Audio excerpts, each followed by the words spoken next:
Daudi awinja ne pachi kotana kod Gachagua. Mokwongo Gachagua tinde ok onego bed ni ng'ato chiko ite ni winjo wach ma Gachagua wacho. Nikech Gachagua osewacho miriambo mang'eny to onge chieng' moduogo wacho ni kato na awuondu koro awachnu adier. Kato na awuondu koro awachnu adier. Kiwinjo ka jasiasa wuoyo to ka koro idwaro neno mamacho keto gina adier to kono biro kelo chieng' machielo. Oro biro no winjo kamoro. Awinjo ok wach mwanyalo wuotho gi jatelo. Na winjo ni SHA biro gore piny next year. Kwani en ajuoga. Mokwongo wawinjire niya. Gachagua ni mane wuotho ka lando ni SHA ok ti, SHA ok kony. Ogore piny na ng'a goye to SHA collect 275 billion a year. Ka ok oti to pesa ni to dhi kanye mogore piny. Omiyo Gachagua nyaka we wuondowa. To kendo records ma wan go.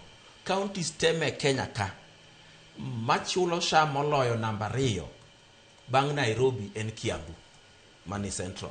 To ene ma Gachagua sikuno mana kani SHA ok ti to jodala gi to nie SHA moloji. Mar ariyo gima nyalo go SHA onge kakata NHIF no kogore piny. Kech ing'e ni NHIF ni e Ishaka.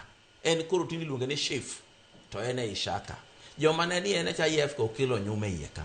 Omiyo Gachagua ena ni gimora mora maruto timo rachne kata maber pa to dwani mondo nyisji ni gino rach biro gore piny. Nicha winje koriyo dhoge ka ni gedo migero go rirumo ni mausa mitonge ni gima timore kanyo en gimoro miluongo ni Daily Works. Yo igero gi Daily Works eka chimoro chopo Yearly Works eka chimoro rumo. Daily nyaka jitiyeyo. Omiyo wanyisi Gachagua di tinde waol gi miriambo mare. Riembo ber miriambo tido gi yweyo. To mare ma pile machalo jakwath mane riambo no ndiek chamo rombe to ok cham. Miyo ji ng'iyo kode makoro ndiek chamo rombe adier ng'ama koro dhi chike ite onge.